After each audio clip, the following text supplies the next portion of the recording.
Hello, everybody. It's Storytime with Teacher Gabe, and today we are reading All Dogs Have ADHD by Kathy Hoopmann. Let's see. I wonder why all dogs have ADHD. Let's make these a little bigger. Attention deficit hyperactivity disorder may be detected soon after a child is born. An ADHD child may not sleep as much as his parents would like. His first steps aren't steps, they are an attempt to escape, because the world was meant to be explored. He knows what he wants, and he wants it now. When opportunity presents itself, he goes for it, and may dive straight into a situation without thinking of the consequences. An ADHD child can be fearless, but unfortunately, his body is not so invincible. He is easily disoriented, and he's always losing things, and often can't find what is right in front of his nose. When playing, he may not be sure how to take turns or how to share, and he can be rougher than he intends. Others may not invite him to join their games, which is sad because he has a loving, caring nature, and he can be so much fun.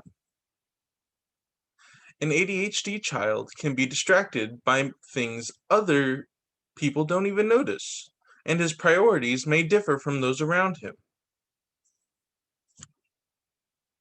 His mind works better when his body is in motion, and he finds it hard to sit still for long. His senses can go into overload with everything going on, so he goes from one task to the next without finishing anything. Books can be hard to understand, and things learned are tricky to remember. He doesn't know where to start. And even if there are instructions, he may not know how to follow them.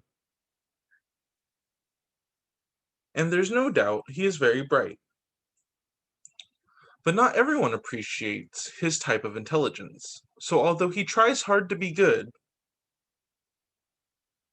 those in charge are not always impressed with his behavior, and he is often labeled a clown.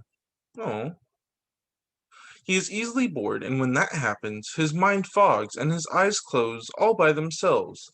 Somewhere else can seem so much more interesting, and he dreams of escaping things that don't interest him. Time can pass without him noticing, and he can end up in the doghouse without even knowing why. People keep saying you can do better if you try harder, but it's simply not true. Life is so darn frustrating. When things get too much, he may tantrum. As an ADHD child grows older, he can do anything he wants, and he is always willing to try new things. When life seems the same day after day, he knows it's time for a change. But when he finds a job he loves, his amazing sense of intuition, his drive to achieve in his interest area, and his bubbly nature means he can reach the very top of his chosen field. Like many with ADHD before him, there's Henry Ford, Leonardo da Vinci, Alexander Graham Bell. Sure, he may not worry about his looks, and he has his own way of doing things. Which is fine, because if everyone was the same, life would be very boring indeed. So when an ADHD child has love and support, good friends who accept him just the way he is, encouragement to pursue his dreams, and someone to believe in him, his potential is limitless. And that was All Dogs Have ADHD. Next, we have All Cats Have Asperger Syndrome by Kathy Hoopmann. I believe Kathy Hoopmann wrote the last one as well. I may not be remembering it correctly. The first signs of Asperger syndrome are usually picked up very young. I'm going to have to make these a little bigger. An Asperger child looks at the world in his own unique way. He likes to be near those he loves, but doesn't want them to hold him. Preferring squishy places to hug.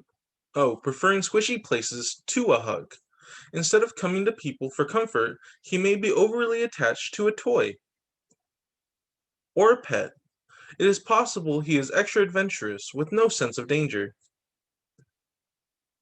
And he uses up some of his 9 lives all too quickly. An Asperger child often has exceptionally good hearing, and loud sounds and sudden movements may scare him. These clothes are scratchy. His other senses can be heightened too, such as touch and smell. Phew, it's garbage day again. Yet things that bother other people may not bother him. Oh, that cat's in the snow and he's saying, I'm not cold. He's often fussy about what he eats and wants the same food presented in the same way day after day. He is interested in the things other kids his age do. And when he's forced to mix, he doesn't know how. Other kids make friends, but don't invite him to play, and he may be bullied. Sometimes his parents feel sad, wondering why they can't understand their own child, and they can become very protective. The Asperger child may feel sad too, and he may become a loner caught up in a world of his own, where small things fascinate him for hours, and he can do the same thing over and over and over again without even getting bored. When things get too much for him, he may tantrum. Bird, what bird? Yet when he tries to tell a lie, he's not very good at it. Oh, when the cat said what bird, he has a feather in his mouth. An Asperger child may be very open to all people regardless of age, or size, or species. And he may choose friends others wouldn't have thought he would like. But as he grows older, he senses that he is different from everyone else, and feels as if he belongs on a different planet, like an outsider looking into a world he never truly understands. Yet with his unique perspective on life, his eye for detail, and his amazing powers of concentration, many an Asperger child can reach the top of his chosen field, like business tycoons, judges, and a cat professor. Sure, he may need a little help following fashionable trends, but don't forget, everyone is different in his own way, and there is a little bit of Asperger in all of us. So an Asperger child is just like any other child. He needs love and encouragement, the occasional bit of advice, space to be himself, and then everyone can sit back and enjoy the unique individual he becomes. Alright, and that was All Cats Have Asperger Syndrome. Next, we have Talking Is Not My Thing by Rose Robbins. Let's see, talking is not my thing. I don't speak, but my brother finds it easy. Come inside, it's nearly dinner. I hope we are having spaghetti, the cat thinks. I think we're having spaghetti, her brother says. Sometimes I try to use my voice, but the words don't come out right. Eep. All the noises at dinner are too much. I wish I could turn my ears off, but I still like to feel included. That was yummy. Let's go and watch TV with Grandma, her brother says. These plants need lots of water. I think I need one of those. Need one of my flashcards, she thinks. Do you want to go to the toilet, dear? Yes, she thinks. So she's using an icon to show her grandma what she wants. Sometimes I need a bit of help when I have to go. All done, the grandma says. I am teaching my brother a guessing game with drawing. He is getting quite good at it. Purple turtle. I love books. My brother is going to read to me. Look, it's 7 o'clock. And her brother says, time to brush our teeth. My toothbrush is easy to find. It looks like a dragon. Brush, brush, brush. Time to put my pajamas on. But oh, where's Bunny?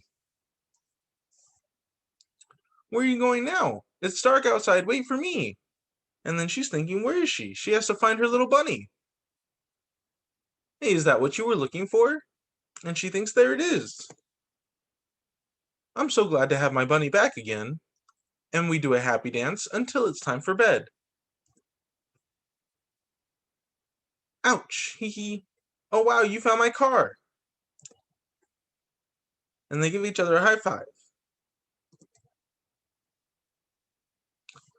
Let's see here. At the end, I don't talk. My brother uses words, but it's not so easy for me. Alright, and that was Talking is Not My Thing. And that was all the stories we have for today. Thank you guys for reading with me. I hope you guys have a good day.